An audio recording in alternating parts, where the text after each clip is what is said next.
Sud Radio, les clés d'une vie, Jacques Pessis. Sud Radio, les clés d'une vie, celle de mon invité. Voici un demi-siècle. Le public vous a déclaré son amour. Vous avez décidé de lui rendre l'appareil à travers un livre de souvenirs qui est la base d'un échange, mais essentiellement verbal, avec vous aujourd'hui sur Sud Radio. Bonjour Dave. Bonjour Monsieur Pessis. Alors c'est vrai que Comment ne pas être amoureux de vous, c'est une chanson qu'on n'a pas oubliée, mais c'est également le titre de vos mémoires qui paraissent chez Talent Édition. Et moi je croyais tout savoir sur vous, puis je m'aperçois finalement qu'il y a plein de choses que vous révélez pour la première fois dans ce livre. C'est vrai. Et donc on va essayer de les évoquer selon le principe des clés d'une vie que vous connaissez bien, avec 4 dates clés. Alors la première ne vous concerne pas directement, mais elle est importante dans votre vie par rapport à l'auteur de cette chanson. 28 novembre 1990, un film culte dont voici la bande originale.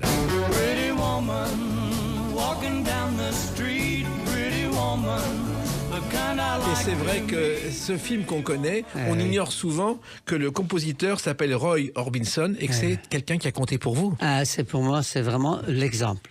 C'est-à-dire que quand je l'ai découvert, malheureusement en France, on ne le connaît qu'avec cette chanson globalement. Il a fait vraiment des dizaines de chansons très connues. Elvis Presley l'adorait et je pense même qu'il l'imite un tout petit peu, mais avec tout le respect que j'ai pour Elvis Presley quand même. C'est un très très grand chanteur. Oui, et vous savez que les Beatles ont fait sa première partie en concert en 63 car ils étaient fans et inconnus. Ah, formidable. Ça, je ne savais pas, non, c'est bien. Alors, vous l'avez connu en écoutant tous les soirs Radio Luxembourg en anglais dans votre lit en Hollande. Oui, j'étais très très jeune et il me faisait engueuler parce que j'écoutais la radio. De Top 20 tout le soir, c'était extraordinaire et ça m'a donné un goût évidemment pour les chansons. Les chansons hollandaises ne m'ont pas vraiment attiré parce que c'est très guttural hollandais. Et I Love You, c'est une chanson mieux que Ik hou van jou. J'ai l'impression que quelqu'un va te manger. Tu vois. Oui, mais en même temps, ça vous posait des problèmes à la maison parce que votre père détestait le rock'n'roll, Dave. Oh, faut pas exagérer, c'est-à-dire qu'il était plus branché Monteverdi, même que Verdi d'ailleurs. Mais il s'est appris après que quand je commençais à être connu en France, il venait exprès en vacances en France pour dire dans les hôtels où il arrive et je suis le père de Dave. Donc, et même à l'Olympia. Ah oui, même à l'Olympia, à l'entrée de l'Olympia, on m'a rapporté, votre père est à l'entrée et dit à tout le monde qu'il est votre père. Oui, c'est magnifique. Et Aznavour, qui était dans la loge, m'a dit, mon père faisait pareil. Exactement. Ça m'a bien plu. Alors, votre père, vous ne l'avez pas connu à votre naissance parce qu'il était caché. Oui. Mon père était juif d'origine, mon nom Levenbach, c'est un Lévi qui habitait près d'un ruisseau en allemand Bach. Mais en fait, il est devenu, bien avant la guerre, il est devenu protestant. Et il n'était pas spécialement philosémite. Aujourd'hui, on ne pourra plus dire ça, mais ni anti ni philo. Surtout que les Français, il faut quand même que quelqu'un leur explique un jour que les Arabes sont sémites aussi. Ça, c'est important à leur dire. Et donc, il se cache pendant la guerre parce que les nazis le recherchent. Oui, il a dû être tranquille pendant 3 ans, et puis parce que ma mère n'était pas juive, donc pour les juifs, ne suis pas juif, et donc il pouvait travailler, mais après, il est obligé de se cacher. Il a donc quand même eu le temps de faire le nécessaire pour que je sois né le 4 mai 1944. Ne comptez pas trop, je le sais. Je vais avoir 80 ans et je vous embrasse. Et vous ne les faites pas. Oh, alors, tu m'as pas vu nu, je te le déconseille vivement. Oui, à la radio, c'est pas un problème. Alors, un père professeur d'anglais et une mère danseuse classique qui vous a dit un jour, tu chantes aussi bien que tu danses mal. C'est un immense compliment. J'ai beaucoup apprécié. Au moins, elle est honnête avec son fils. Et c'est vrai que son nom, c'est Ali Ulim. Et un secret, c'est que vous utilisez son nom sur Internet. Ah, ben si, c'est un secret. Merci beaucoup. Voilà. C'est vrai. Oui, c'est vrai. Oui, parce que je ne fais pas beaucoup, mais les FaceTime et tout ça, c'est marqué Ali Ulim. Et croyez-moi que quand je me faisais arrêter à l'époque parce que j'ai chanté illégalement en France, quand je donnais le prénom de ma mère, Ali, ils croyaient que j'étais d'origine maghrébin, ce qui n'est pas tout à fait le cas. Alors, c'est une belle famille, puisque vous avez eu une très belle enfance, dans une maison très belle, parce que je crois qu'il y avait un héritage familial. Oui, c'est-à-dire que les parents de mon père, surtout le père évidemment, était vraiment quelqu'un qui avait de l'argent, et donc il a pu acheter une maison qui est en prof, il n'aurait jamais pu acheter. Dans un village, je dirais un peu comme ceux qui connaissent un peu les environs de Paris, un peu Garches, quoi. Oui. Bourges, Bobo, et c'est une très très belle maison. Où j'ai grandi avec beaucoup de bonheur jusqu'à ce que mon père ait épousé la bonne, comme dirait Dany. Oui. Ça change un peu l'ambiance. Ça effectivement. effectivement changé plein de choses. Alors, il y a quand même eu des problèmes dans votre enfance, des problèmes de malnutrition et de maux de ventre en permanence. Oui, j'exagère un peu que j'avais pas envie d'aller à l'école, mais c'est vrai que comme mon père était caché pendant l'hiver qui s'appelle Hungerwinter, c'est-à-dire l'hiver de la faim, il n'y avait rien à manger, surtout dans une ville comme Amsterdam, quand même déjà une grande ville. Donc ma mère était obligée de me nourrir avec des oignons de tulipe. Donc voilà pourquoi je ressemble si joliment à une fleur. Voilà, mais vous êtes un jeune homme en fleurs, exactement. Et vous êtes dans la fleur de l'âge. Et vos débuts dans la chanson, c'est à l'école primaire avec cette chanson. Le piano du pauvre se noue autour du cou. Ah oui, c'est beau ça. La chanson guimauve, Toscanini s'en fout. Catherine Sauvage qui a découvert Léo Ferré dans un cabaret et ils se sont tout de suite bien entendus et ce que Léo Ferré a dit, il a écrit des chansons pour Catherine Sauvage, ce que j'aime chez elle c'est qu'elle ne fait pas de détails. Voilà. C'est bien, c'est Le Pen qui a dit ça aussi, mais c'est pas sur le même pas la angle. même chose. Non, c'est autre chose. Comment vous arrivez en Hollande à chanter Catherine Sauvage et Léo Ferré? Parce que mon père était francophile et dans sa famille, du côté donc de mon père, il faisait dans le cuir. Et il a passé du temps, jeune homme, du côté de l'Allemagne avant qu'évidemment que c'était nazi, et puis du côté de Montpellier, où il y a des usines de cuir. Oui. Et donc là, il a apprécié d'une part beaucoup le vin, Oui. et d'autre part beaucoup la chanson française. Donc moi, j'ai vraiment grandi avec des chanteurs et chanteuses des années 50. Oui, et le vin d'ailleurs, il y en avait très peu en Hollande à l'époque. Personne n'en buvait, c'est vrai. Mon père, il avait une cave. Oui. Et comme il avait vu que moi, j'étais intéressé dans tout ce qui se mange et tout ce qui se boit, il avait un cahier, j'allais chercher le L3 ou le M4. C'était groupé par lettres et par chiffres. Et un Oui, jour, oui, j'ai adoré le vin. Et vous adorez le vin. À cette époque, vous aviez découvert le Coca-Cola. Ah, ça lui a pas plu, ça. Lui, j'étais invité par un fils de pilote de KLM Oui. et qui lui servait un steak tartare avec un verre de Coca-Cola et j'ai adoré ça. Mais quand j'ai dit ça tout fier à la maison, je me suis fait engueuler. Hein. Ah bon, ça ne connaît On boit du vin ou rien. Exactement. Dans ce cas-là, on boit rien. Alors, il se trouve aussi que vous aviez une voix particulière et dès l'école, on a remarqué votre voix qui était une voix très rare, Dave. Ben, c'est-à-dire que moi, quand j'ai commencé à faire la marche, donc quand j'ai quitté la Hollande, et on pouvait me dire qu'on n'aimait pas, évidemment, on peut encore continuer à le dire, même si j'aime pas trop ça, mais on ne pouvait pas dire qu'on m'entendait pas, parce que j'ai une voix de stentor. C'est-à-dire que je peux le dire parce que je suis pour rien, donc je chante fort. On peut ne pas aimer, mais je chante fort. Et dès les jeunes années, vous avez pris des cours de chant. Oui, assez vite, ils ont compris. C'est-à-dire que j'avais appris aussi à jouer la guitare et les cours de chant, c'est important pour se rendre compte de ce qu'on peut faire et pas faire. Mais c'est votre mère qui a insisté pour que vous preniez des cours de chant parce que vous étiez tout petit. Oui, mais j'étais quand même curieux, frappé. J'ai chanté tout le soir dans mon lit. Je m'endormais en chantant. C'est incroyable. À partir de l'âge de 6-7 ans, oui. Oui, mais alors qu'il n'y avait pas de chanteur dans votre famille? Aucun. Non. Du côté de ma mère, donc ma mère était danseuse de ballet classique et j'ai même pris des cours chez elle, mais ça ne sert à rien parce que, comme vous l'avez dit tout à l'heure, elle n'appréciait pas ma manière de danser et ça n'a pas tellement changé d'ailleurs. Et puis, il y a eu les chants aussi à l'église pendant les fêtes de Noël. C'est vrai que mon père, qui était donc juif d'origine, est devenu protestant. Et donc, dans ma famille, il n'y avait que mon père et moi, parce que j'ai deux frères et une sœur. Et ma mère, ils étaient tous athées, sauf mon père et moi. Donc, on allait à l'église, et c'est là où j'ai voulu devenir pasteur, parce que le pasteur de l'église protestante dans le village à côté de chez nous était une très belle femme noire. Et comme c'était elle qu'on écoutait, par pur narcissisme, je voulais faire ce métier-là pour qu'on m'écoute. Mais vous avez tout fait pour ça, puisque vous êtes inscrit au lycée classique avec 10 heures de grec ancien, 10 heures de latin par semaine, 12 heures de langue moderne. Il faut le faire quand même. Pour chanter Vanina, ça n'a aucune importance. Oui. Je suis quand même content de l'avoir fait. Et ça vous a apporté quoi? Peut-être une forme de réflexion. Et j'ai quand même, en avançant tout doucement de l'âge, je me suis rendu compte que tout ce qui est des qualités, à de certains dosages, ça devient des défauts aussi. Oui. Je cite par exemple la lucidité. C'est pas si bien d'être très lucide. Non, mais en même temps, ça vous a permis d'apprendre à parler 4 langues, ce qui vous a servi dans vos tournées. Ça m'a surtout servi de partir des Pays-Bas parce que je me suis fait engager sur conseil de la femme d'un copain sur les bateaux-mouches d'Amsterdam. Et il fallait parler au moins 3 langues en plus du néerlandais. Je faisais déjà 4 et le mieux c'était encore en de plus. Et comme je me débrouille pas trop mal en italien, m'a engagé grâce à ça. Voilà. Et dans votre livre, Comment ne pas être amoureux de vous, Dave, vous racontez que vous étiez un adolescent immature. Oui, j'étais un petit con, en bon français, vraiment. Oui. C'est-à-dire chef de bande, un peu bagarreur, un peu cherché, un peu provocateur. Ça n'a pas tellement changé d'ailleurs. Je me bats un peu moins parce que je suis pas sûr de gagner aujourd'hui. Mais je crois que d'ailleurs vous avez été renvoyé de l'école à cause d'une boule de neige. Oui, il y avait une pierre dedans, mais je vous jure sur la tête de ma mère que je ne le savais pas. Et cette pierre, vous l'avez envoyée sur le directeur. Sur le proviseur. Ça n'a pas plu du tout. Pas de chance, non. Mais en revanche, vous avez redoublé une classe et sauté une classe. C'est ce qu'on appelle les vases communicants. Oui, tout à fait. C'est-à-dire qu'au lycée classique où j'étais, on m'a fait doubler. Et quand je suis arrivé à un autre lycée, donc où il y avait une partie lycée classique aussi, là, au bout de même pas une semaine, ils m'ont dit, mais vous pouvez remonter d'une classe. Donc j'étais content. Voilà. Et vous avez eu le bac alors que je crois qu'il y a eu 10 reçus sur 700 élèves, ce qu'on n'imagine pas en France aujourd'hui d'ailleurs. C'est vrai. Il y avait 5 alpha, gymnasium alpha, donc plutôt vraiment très latin, grec, etc. Et bêta, c'était plus mathématique en plus du latin et grec.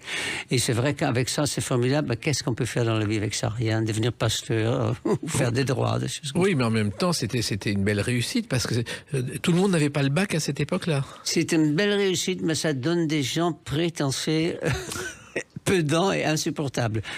En chantant. Voilà. Et vous vous êtes inscrit en droit justement pour toutes ces mauvaises raisons. Oui, voilà, non, parce que dans ma famille, du côté de mon père, il y avait beaucoup d'avocats, etc. Et puis je croyais qu'au Pays-Bas, ce qui n'est pas le cas, c'était comme dans les films américains, mais c'est pas du tout le même système.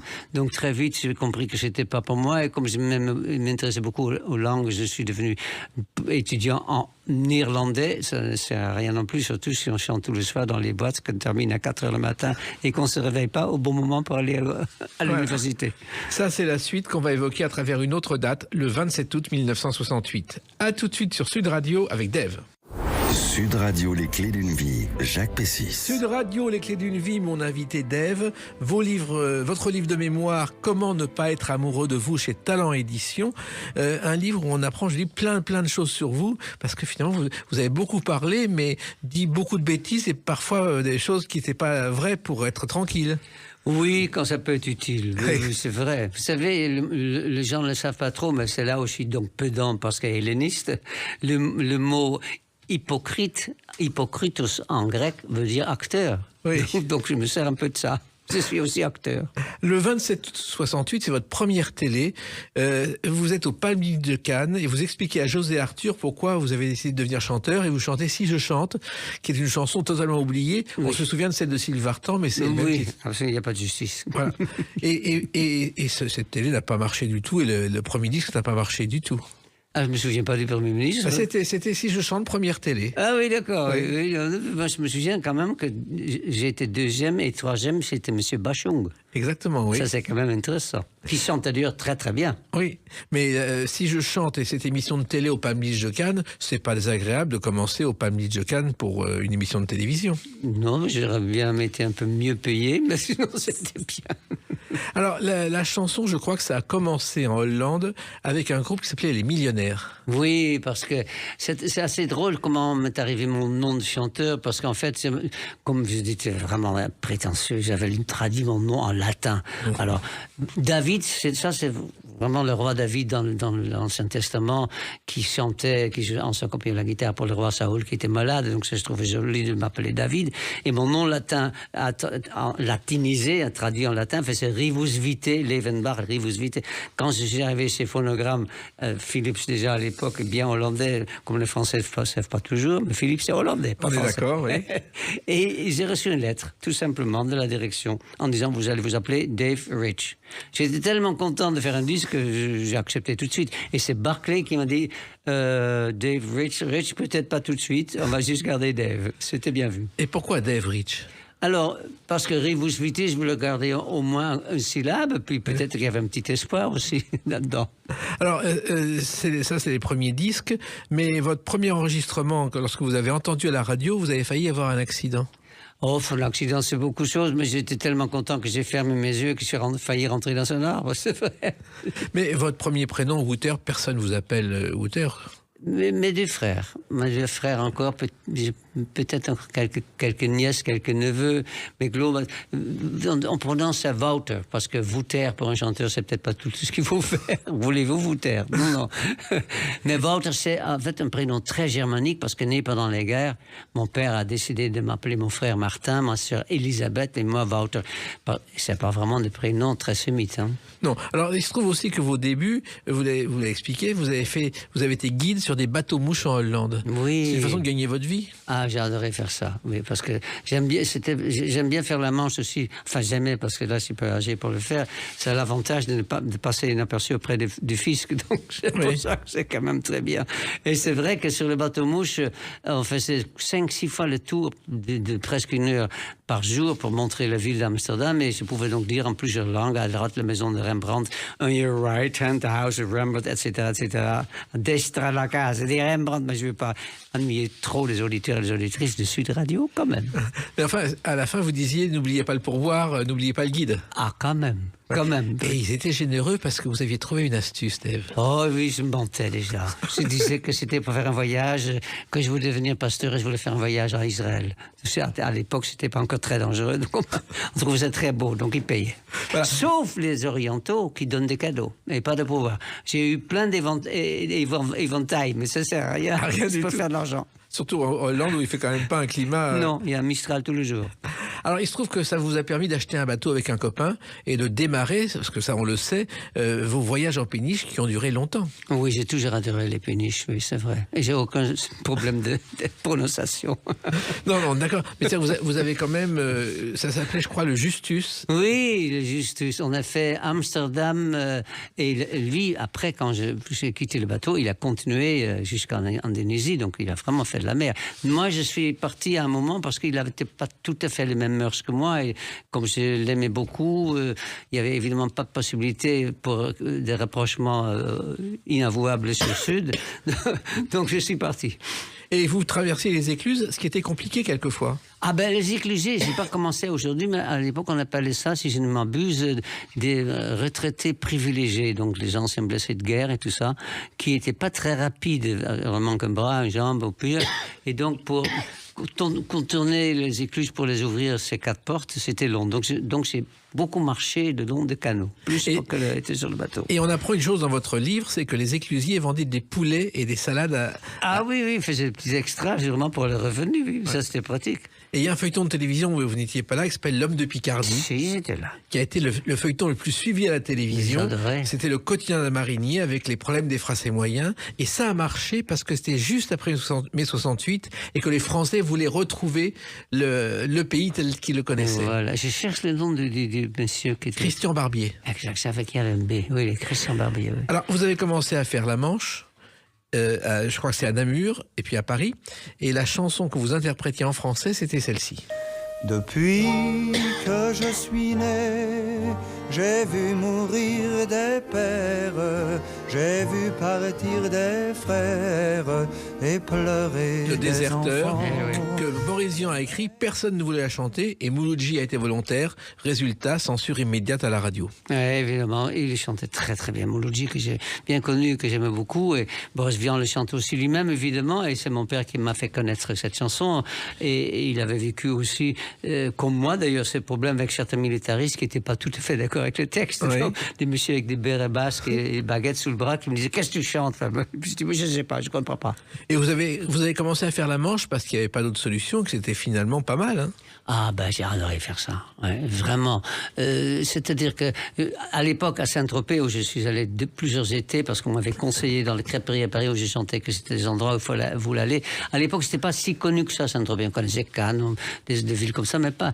Et Saint-Tropez, j'y vais encore tous les ans en mai ou en septembre hors saison en pèlerinage parce que c'était extraordinaire. Il y avait un monde fou et je gagnais même ma vie. Oui, c'est-à-dire que vous chantiez un petit peu, je crois, devant à la Ponche, devant la un Ponche, restaurant. le Sénéquier, la Ponche, le Papagayo, qui était très connu à l'époque, oui, les crêperies. Et je travaillais de 7h à 10h le soir, et je faisais environ, je dirais, dans le sens 150 € par soir. En faisant la manche. Net d'impôts.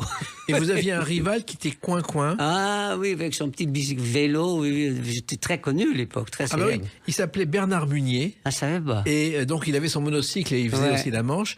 Et il a eu quelques problèmes, il s'est fâché avec Johnny pour des raisons inconnues. Et la police a dû les séparer un jour, sinon... c'était sûrement au sujet d'une femme. Ça devait être ça. Et donc, vous avez quand même chanté à Paris. Et il y a un cabaret, je crois, où vous avez chanté, c'est La Méthode. Ah ben là, ils n'ont pas voulu de moi. J'ai essayé d'auditionner La Méthode à la place de la Contrescarpe. Et c'était en effet très... Alors c'était vraiment la chanson Rive Gauche, que je ne savais pas faire ça. Après, je suis allé chez Georges, qui était très connu aussi à l'époque, ça n'a pas marché compris. Après, on m'a expliqué qu'il fallait mieux que je fasse la manche dans une crêperie.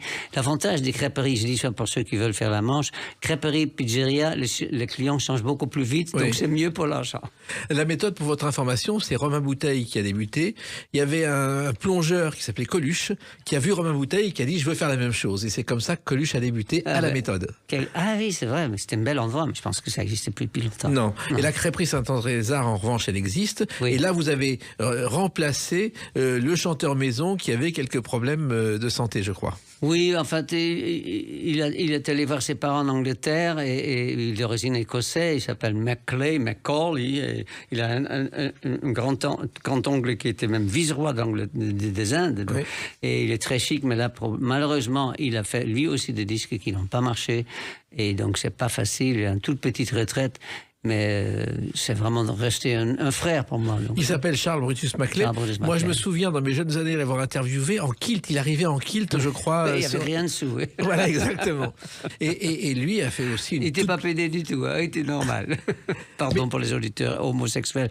Normal, je veux dire, suivant les normalités. Donc ce n'est pas une insulte. Et vous dites dans ce livre, Dave, que la rue, c'est la meilleure école de la chanson. Ah, je pense. C'est-à-dire que ça m'arrive parfois d'entendre les chanteurs et je me dis méchamment, parce que je peux être un peu légèrement caustique, ça, dans la rue, il aura gagné 0 centime. Mais c'est vrai que il faut...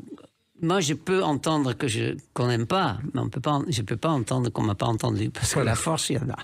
Et finalement, vous avez appris votre métier et ça a marché non sans mal. Et il y a une date importante dans votre carrière, c'est le 2 août 1974. À tout de suite sur Sud Radio avec Dave. Sud Radio, les clés d'une vie, Jacques Pessis. Sud Radio, les clés d'une vie, mon invité Dave, qui nous offre un livre de mémoire, Comment ne pas être amoureux de vous, chez Talent Édition, un livre dont on est amoureux parce qu'on apprend plein de choses sur vous. Ouais. Et c'est vrai qu'on a bien commencé avec les dates. Et là, j'ai trouvé une date importante. Le 2 août 1974, je ne sais pas si c'est dans votre souvenir, vous êtes sur le balcon d'une église de Vire, dans le Calvados. Ah oui, ça, je m'en souviens. Oui, parce que vous chantez ça pour la première fois. Ce serait trop beau de retrouver rien qu'une fois. Et là, c'est un miracle parce que finalement, dans l'église, c'est la première chanson qui va vraiment marcher. Oui, c'est vrai, c'est la première chanson qu'a écrit mon parolier et compagnon Patrick Loiseau. En fait, on avait reçu un texte de monsieur, on ne le connaît peut-être pas trop, les auditeurs ne le connaissent pas trop, il s'appelle Yves Desca, il a fait beaucoup de succès et il a dû vite faire un texte sur Sugar Baby Love des Roubettes et qui ne m'allait vraiment pas. Et j'ai dit à Patrick, le soir, essaye pour demain matin de faire autre chose. Elle écrit trop beau et ça a été donc... on a fait genre 300 000 en français et 400 000 en anglais, donc ça valait la peine. C'est pas mal. En fait, les Rubettes, je me suis un peu renseigné, ils ont eu quelques procès entre eux comme désaccords. En 2022, le nom est revenu à Alan Williams et les autres musiciens maintenant s'appellent Sugar Baby Love, justement. C'est vrai? Oui. Incroyable. C'est fou, hein? Ouais. Alors, et attends, je permets quand même de dire que c'est pas Alan Williams qui a chanté Sugar Baby Love. Non. C'était le chanteur qui est parti. Exactement. Alors finalement, ça a été un miracle parce que jusque-là, je crois que vous avez fait 10-45 tours chez Barclay, mais des échecs. Ah, totalement, oui. Des chansons de moi-même, c'est peut-être ça l'explication. Je veux dire que je voulais écrire bon, c'est pas trop... Enfin, disons que ça manque de ce qui est un gros mot pour un artiste, d'efficacité. Oui. Et quand j'ai fait mon premier disque avec Jean-Jacques Chouplet, que j'aime bien citer parce qu'il n'est plus là, mais finalement, ce disque n'est pas sorti parce qu'il a entendu la radio de BBC, Sugar Baby Love Paul Rubens, et il a dit ça c'est pour Dave. Il est allé voir l'éditeur qui a dit bon, allez-y, n'importe comment, Dave vend pas, donc ça ferait pas de mal. Voilà, exactement. Il a un peu regretté. Alors, effectivement, on vous a entendu aussi avec Barclay, car je crois que Barclay vous a entendu et engagé parce que vous chantiez dans un bureau voisin avec l'un de ses directeurs artistiques, Jean Fernandez. Ah, exactement. Oui. Alors, Jean Fernandez, qui est formidable directeur artistique de l'époque, il est même parti à faire Barclay aux États-Unis, etc. Il s'occupait de Dalida avant que ce soit Bruno, son frère à Orlando. Et c'est vrai qu'on a fait quand même 10 disques qui n'ont pas marché. Aujourd'hui, on ne donne plus l'occasion à quelqu'un de faire 10 disques. C'est un disque et au revoir, quoi. Et en fait, c'est Jean-Jacques Chouplet qui m'a vu dans le comédie musicale Godspell que je faisais. Et comme il avait eu beaucoup de succès avec Gérald Normand, qu'il avait vu dans Air, il a dit tiens, on va essayer avec lui. Et voilà. Et ça a marché. Ouais. Mais c'est vrai que Barclay était quand même quelqu'un qui donnait sa chance à tout le monde. Ah, oui. Et c'était une vie de rêve, pratiquement, avec les soirées. Ah oui, non, mais j'adorais aller chez Barclay, avenue Friretland, et surtout sa maison du côté de Saint-Tropez. On était très, très, très bien. Et puis j'aimais beaucoup. C'était un grand seigneur, vraiment.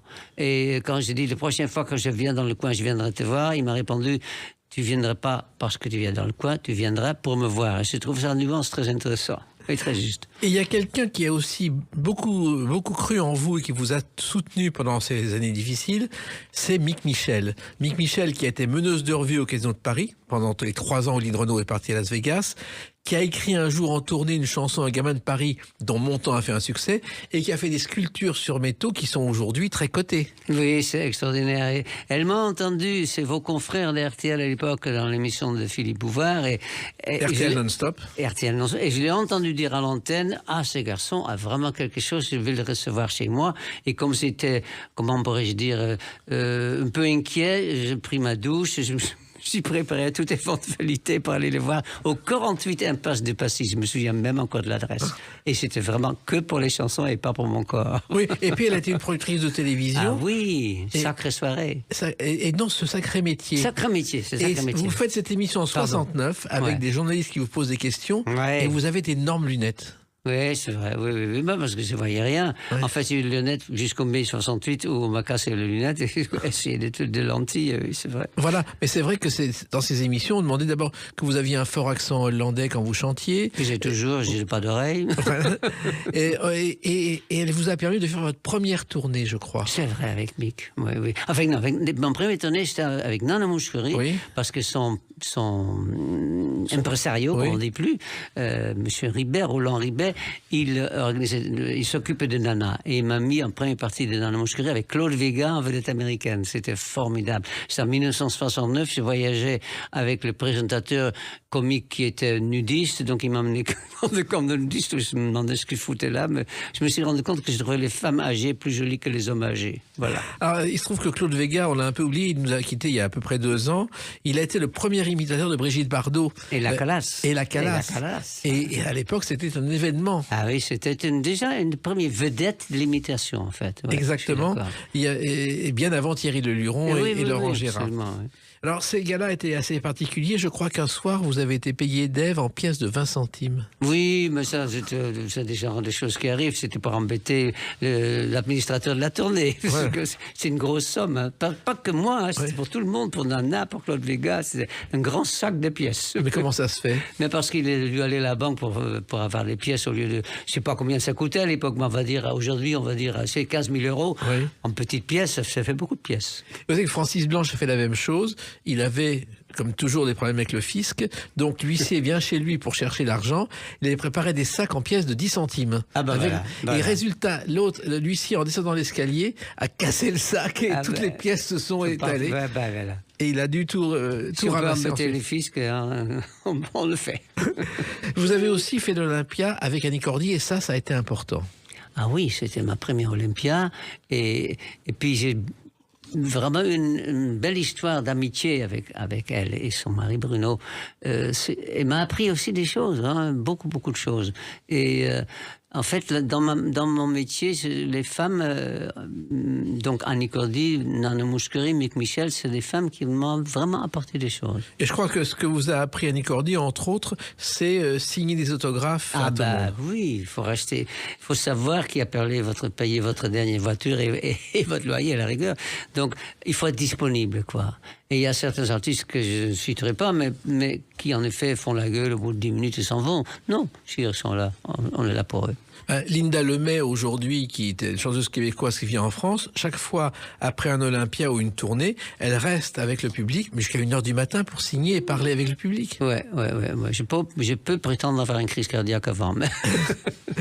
Et puis, Bruno, c'était le mari d'Annie Cordy. En fait, il était entrepreneur et un jour, il va au Lido avec des copains pour un dîner. Annie Cordy était la vedette de la revue du Lido. Coup de foudre, ils ne sont plus jamais quittés. Ouais, c'est formidable. Seul problème, il dormait un peu au volant parfois. Oui, déjà c'est un souvenir que j'ai écrit parce qu'il avait une très grande genre intercontinentale, c'est une voiture énorme américaine, etc. Et on était sur l'autoroute parce que je voyage de temps en temps avec eux. C'était un honneur pour moi d'être dans cette énorme chose. Et j'ai vraiment cru à un moment qu'il avait les yeux qui se fermaient. Et j'ai dit, Annie, dis-moi. Elle me dit, Bruno, tu dors encore? Elle lui donne un petit coup de coude. Et ça repartait. Et ça repartait, oui. Et il y avait une chanson à l'époque qui a été un très gros succès.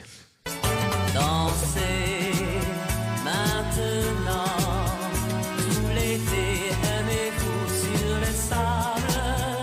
Je crois que vous êtes toujours entré en scène avec cette chanson. Et ça n'a pas changé. Si vous venez le 21 mai au théâtre de Grand Rex, je ressens en première chanson. Et pourquoi?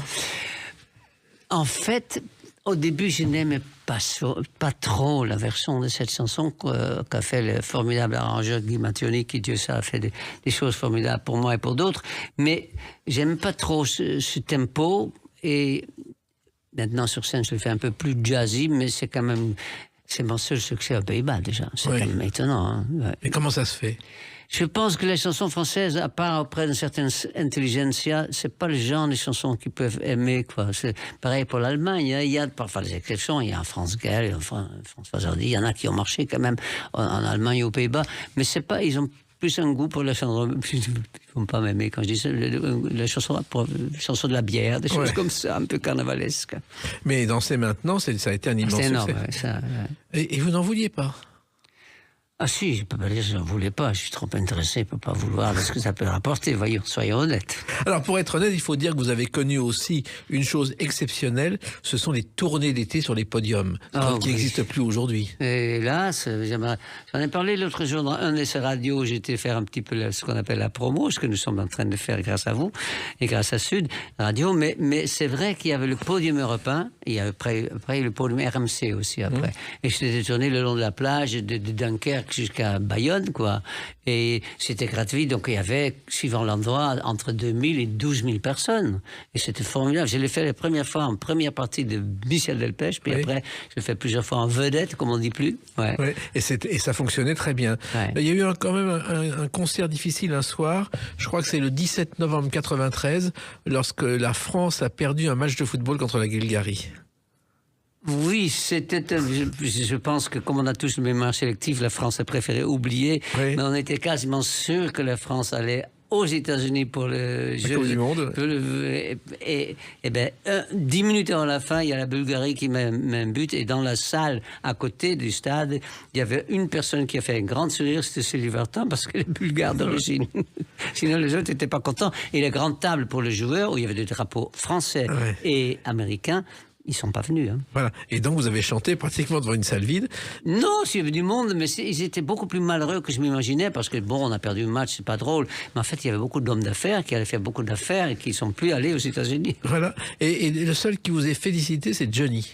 Ah ben, parce que Johnny, il a jamais fait... le premier qui m'a parlé de ces gens des galas qu'on appelait des galas privés, parce que on louait pas un salle en espérant que les gens allaient venir, c'était des galas en occasion d'une fête. Ça peut être une agence de voyage, ça peut être une marque de voiture.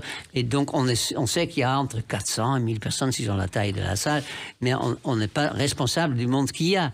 Et Johnny n'a jamais fait ça, parce que Johnny, quand il ouvre la location, c'était tout de suite plein, donc il n'avait pas besoin. Et donc, il m'a dit, et je trouve ça très honnête de sa part, ce que tu viens de faire, je n'ai jamais fait, je ne saurais jamais le faire. Oui, et vous faites des compliments sur Johnny dans ce livre, Dave, en expliquant, et je partage cet avis, qu'il était beaucoup plus intelligent qu'il voulait le montrer, et qu'il avait beaucoup d'humour. Moi, je l'ai vu faire des farces à ses collaborateurs, des farces délirantes avec le plus grand sérieux. Absolument. Moi, c'est un garçon que j'aimais vraiment, vraiment beaucoup, et était toujours disponible pour le rire, en effet, oui. C'est vrai. Je l'ai fait rire une fois tellement qu'il a glissé sous la table de rire, parce que c'était dans une boîte à la mode à l'époque. Maintenant, je ne sors plus parce que je suis trop vieux pour ça, mais j'avais une actrice dont je ne citerai pas le nom qui est arrivée, et Johnny a entamé une phrase, il a dit, en fait, attendez, c'est ça que je cherche la phrase, où t'en es, et moi j'ai ajouté un truc, tu prends combien maintenant? Comme si c'était une pute, quoi. Oui. Pardon, comme si c'était une femme légère, c'est plus joli. Et ça l'a tellement fait rire, et je me souviens surtout qu'en riant, il a dit, il faut que je raconte ça avec Sylvie, et il n'était plus avec elle depuis très longtemps. Donc ça prouve qu'elle est encore dans sa tête. Voilà. Et il y a aussi cette époque où vous voyez dans les journaux absolument n'importe quoi sur vous. Oui, bon, c'est un peu de ma faute aussi. On faisait des faux fiançailles, etc. Mais comme c'était pas très commercial, dirais-je, de montrer que je vivais avec un garçon, on faisait des très belles filles qui étaient mes futures femmes. Mais ça, c'est jamais fait, hein. Ne vous inquiétez pas. Et on a parlé de Johnny, mais il y a aussi quelqu'un qui est Claude François, qui vous mettait toujours en couverture de podium son journal. Ah oui, au début, il me trouvait moche, mais quand j'ai commencé à vendre 40 000 disques par jour, il me trouvait très beau. Donc, voilà. Et vous avez fait les beaux jours de podium parce que les ventes montaient. Oui. J'aime beaucoup. Le problème, c'est que il peut plus se défendre, mais quand on dîne avec lui, moi qui aime bien parler, tant mieux pour la radio comme j'en fais, mais quand Claude était là, on ne rêvait pas à en placer une. Hein, et en plus, c'est bien le silence. Moi, je me souviens que je le croisais chez Castel, il me prenait par la main vers 1h du matin, et je ne plaçais pas un mot avant 4h du matin. Il parlait, mais c'était pas sans intérêt. Hein. Non, mais c'était passionnant. Même. Je me souviens qu'il me racontait la télévision d'aujourd'hui en disant, ça deviendra ça, et il avait raison. Et s'il avait vécu, il serait peut-être devenu patron de TF1 ou d'une chaîne. Exactement. C'est ce que je pense aussi. Ouais. Alors, une date importante, le 2 novembre 2023. On l'évoque dans quelques instants sur Sud Radio avec Dave. Sud Radio, les clés d'une vie, Jacques Pessis. Sud Radio, les clés d'une vie, mon invité Dave. 2 novembre 2023, sortie de ce livre que nous évoquons en filigrane à travers des souvenirs. Comment ne pas être amoureux de vous, vos mémoires chez Talent. Alors, vous avez sorti plusieurs livres avec des souvenirs, mais là, il y en a beaucoup d'autres inédits que même les spécialistes ne connaissaient pas. Pourquoi avoir fait ce livre aujourd'hui, Dave? Mais c'est-à-dire que le problème, j'ai donc fait un chute peut-être intéressant pour les gens qui ne savent pas qu'il y a 20 000 accidents de gens qui tombent dans l'escalier par an. Et ça peut se terminer très très mal. J'en profite pour citer le nom de Gilles Verland, que j'aimais bien, avec qui j'ai travaillé, qui est un journaliste qui a fait notamment un livre sur Gainsbourg, et qui est tombé comme moi dans l'escalier, en bas, mort. Donc c'est des choses qui peuvent être dangereuses. Donc moi qui ai juste perdu, ça m'emmerde, hein, en bon français, mais ni goût ni odorat, les gens pensent que c'est le Covid, non, c'est l'hémorragie cérébrale, et ça arrive à plein de gens aussi. Donc ça, c'est pas très drôle, mais il n'y a pas que ça dans la vie, heureusement. Mais c'est vrai que quand vous montez ou descendez l'escalier, faites attention à vous, tenez-vous bien. Voilà. Et il faut renvoyer l'ascenseur, mais uniquement au micro. Et il se trouve aussi que vous étiez venu dans les clés d'une vie 8 jours avant cet accident et que vous donnez de vos bonnes nouvelles dans ce livre, c'est le début du livre, parce que finalement, vous auriez pu ne pas en réchapper. Mais bon, disons que si Dieu existe, j'espère qu'il a une bonne excuse, mais pour moi, il n'a pas besoin d'excuses parce qu'il a bien travaillé pour moi. Exactement. Alors, dans ce livre, on apprend plein de choses sur votre carrière, mais aussi des choses totalement inédites, notamment que pendant des années, Dave, vous avez été interdit de séjour en Italie. Oh oui, je ne suis pas fier, mais bon, c'était très jeune. Hein. C'est-à-dire que j'ai eu mon permis de conduire assez vite, mais à cette époque-là, je faisais beaucoup de bêtises. Déjà, je roulais beaucoup trop vite et j'ai eu un accident de voiture, etc. Et puis, j'avais pris une assurance pour pouvoir partir. En arrivant à la frontière néerlando-allemande, j'ai pris une assurance pour un jour, j'ai passé 2 heures, mais c'était pas possible en arrivant en Italie, donc j'ai continué à rouler sans assurance. J'ai eu un accident assez grave, et je ne le savais pas, mais j'ai eu quelques blessés, personne n'était mort, moi aussi j'étais blessé, et puis quand je suis revenu pas mal de mois après, pour faire une émission de télé qui s'appelle Sabato Sera, on m'a refusé parce que j'étais dans le livre déjà interdit de séjour en Italie. Et il y avait une raison, mais que les lecteurs découvriront, pour laquelle vous aviez acheté cette voiture. Mais ça, c'est une surprise pour les lecteurs. Tant mieux. J'allais vous proposer de vendre un peu mon livre. Je vous remercie. Alors, il se trouve qu'il y a aussi un autre souvenir beaucoup plus heureux. C'est le jour où vous avez acheté des cordes de guitare et on vous parle d'une audition. C'est gospel. Ah oui, ben c'est vrai que c'est Paul Beucher, oui. Pourquoi pas le dire? Oui, absolument. C'était donc fin 71, oui. Et à ce moment-là, il y avait en effet des auditions qu'on appelle des castings aujourd'hui au théâtre de la Porte Saint-Martin, et c'est là où on m'a engagé, mais pas complètement. J'étais obligé de mentir en rentrant 6 mois. On me dit que ça a été engagé, mais j'étais engagé comme doublure. C'est oui. Pas toujours ce qu'on cherche à faire. Mais finalement, j'ai eu le rôle et je suis tombé après sur des gens qui étaient inconnus à l'époque. C'était entre autres Armand Altaï. Il y avait Daniel Auteuil, pour citer quelqu'un qui est un petit peu connu quand même. Il y avait Grégory Ken, qui est Chagrin d'amour, la voix virile dans Chagrin d'amour. C'est un formidable souvenir, même professionnellement parlant, parce que j'ai vraiment appris des choses en faisant de la scène pendant plus de 700 représentations. Oui, vous avez même joué au Vatican. Oui, on a joué devant. Le pape n'est pas venu, mais sa main droite était là, et puis j'ai du mal à rentrer parce que justement à la frontière, ils ont dit que c'était interdit de ce jour. Et on m'a donné une autorisation pour 48 heures. Oui, c'est horrible. Et parmi les chansons de gospel, il y a ce duo justement avec Armand Altaï. Je pourrais marcher, j'ai du courage. Tu vois, j'ai du courage, ce caillou que tu vois. Ça a été un immense succès, parce que finalement, il y avait eu R avant, mais personne ne s'attendait à que Gospel soit un immense succès. Non, ça c'est vrai, parce qu'en même temps, peut-être un mois après, ils ont monté Superstar, j'ai écrit Superstar, qui était un énorme succès aussi mondial, mais pas aux Pays-Bas, ça a duré, oui. Pas en France, pardon, ça a duré que le mois syndicalement obligatoire. Oui. C'était un bide, et pourtant on m'avait demandé aussi de faire le rôle de Jésus-Christ. Heureusement que j'ai choisi, ou que le destin a choisi Gospel, j'en ai fait plus de 700 représentations. Voilà. Et c'est là où sont nés des liens indéfectibles avec Daniel Auteuil. Oui, c'est devenu mon frère. Voilà. Vous êtes dans la même loge. Oui, on s'est installé dans le même loge au théâtre à la Porte Saint-Martin. C'était vraiment quelque chose qui a une grande importance pour moi. Oui, et en plus, il a dit à l'époque, tu es un excellent chanteur, mais tu es un mauvais comédien. Et il était très gentil, très honnête avec ses amis. Il n'avait pas tort. Maintenant, il est chanteur lui-même. Hein. Voilà. Il a sorti 2 albums déjà. Et très bon chanteur. Et effectivement, vous avez été comédien dans un téléfilm Dicky Roy où vous avez remplacé Patrick Juvet à la dernière seconde. Oui, parce que c'était l'année où Juvet commençait à faire beaucoup de succès à travers avec la musique de l'époque, de disco, quoi. Donc c'est finalement à moi qu'on a proposé le rôle, et j'ai adoré faire ça, mais je croyais que j'étais pas mauvais, mais quand on a fait une projection devant des journalistes, j'étais mort de rire, mais pas gentiment. Ça a quand même marché, ça a été un succès d'audience. Oui, tout à fait. Et il y a même un journaliste, Philippe Meyer, qui a dit on va tous les ans nommer le pire série feuilleton des albums de l'année, qu'on va donner le prix des Quirois pour le plus mauvais. Donc voilà. C'est pas agréable pour moi. Non, mais enfin, ça n'a pas été le cas, c'était une plaisanterie. Et puis, il y a eu le chanteur classique qui est revenu avec cette chanson. Je dois saisir ma chance, mais jusqu'à ce jour, je n'ai rien décidé. La décision, un classique, ça c'est quelque chose de très important dans votre carrière.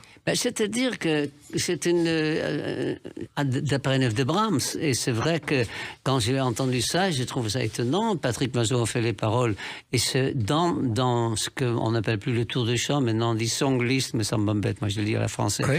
Quand je dis tour de chant, on dit tu parles comme Juliette Gréco, c'est un compliment pour moi, donc ça me gêne pas du tout. Quand je chante cette chanson, c'est vraiment la chanson où je sens que j'ai gagné, quoi, que les gens sont debout, etc. Parce qu'elle est spectaculaire, puis c'est un très beau texte et des très très bonnes paroles. Quoi. Oui, et puis vous montrez que vous savez chanter du classique. Ouais. Mais ce qui est curieux, c'est qu'à la même époque, il y a Jacques Martin qui a chanté sur la même mélodie. Écoutez. Adieu, petite fille, peut-être à une autre fois. Vous le saviez? Non. Voilà, le disque est sorti à peu près en même temps. Ah ben, je suis désolé pour lui. Voilà. C'est le mien qui a marché. Exactement. Et il adorait chanter, Jacques. Oui, il adorait chanter. Ouais. Et c'est vrai que cette chanson, cette musique de Brahms, c'est fabuleux. Ouais. Et puis, il y a eu aussi le théâtre. Il y a eu le Festival d'Avignon. Et ça a été Ubu-Roi. Comment vous êtes arrivé à jouer devant le Palais des Papes, mise en scène par Jean Wilson, avec Anna Prucknall? Ah oui, bravo. Oui. C'est-à-dire que c'était le compositeur, M. Antoine Duhamel, qui a fait la musique pour cette version, donc Ubu-Roi, à l'opéra, ça s'appelait. Et on a commencé, comment s'appelle cette chanteuse très forte qui chante Mélanie Caton, comment elle s'appelle, je sais plus, qui était venue parce qu'elle était grosse et imposante, ça aurait été une belle mère Ubu. Mais Anna Prucknall est une formidable artiste, elle nous écoute, je l'embrasse très fort. Et travailler avec George Wilson, et en plus il y avait le jeune Lambert Wilson qui fait juste dans le Bardier, il dit pas encore moi, il avait 17 ans, mais c'est comme ça que je l'ai connu. C'est un grand souvenir. Et c'est vrai que faire le Festival d'Avignon pour un chanteur de variété, faire après le théâtre de l'Est parisien, c'est un souvenir extraordinaire. Mais là, vous aviez pris des cours de comédie. Oui, pas vraiment. Un peu d'acteur studio. Oui, un petit peu, mais ça n'a pas dû marcher beaucoup. Hein. Mais c'était quand même, on chantait. Donc j'étais plus. Oh, je me souviens même, ça a énervé les autres acteurs qui étaient dedans. Jean-Jacques Gaultier, ça vous dit quelque chose? Oui, c'est le critique du Figaro à l'époque qui remplissait ou vidait les salles. Et voilà, et qui arrive dans l'article, il dit un chanteur avec un accent étranger, de pas d'où il vient, mais qui est exceptionnel, il fait faire une grande carrière. Il s'est trompé, mais c'est agréable à lire. C'est agréable. Et il y a eu une grande carrière d'une chanson qui est née dans l'hôtel voisin pendant que vous faisiez Ubu-Roi, c'est cette chanson.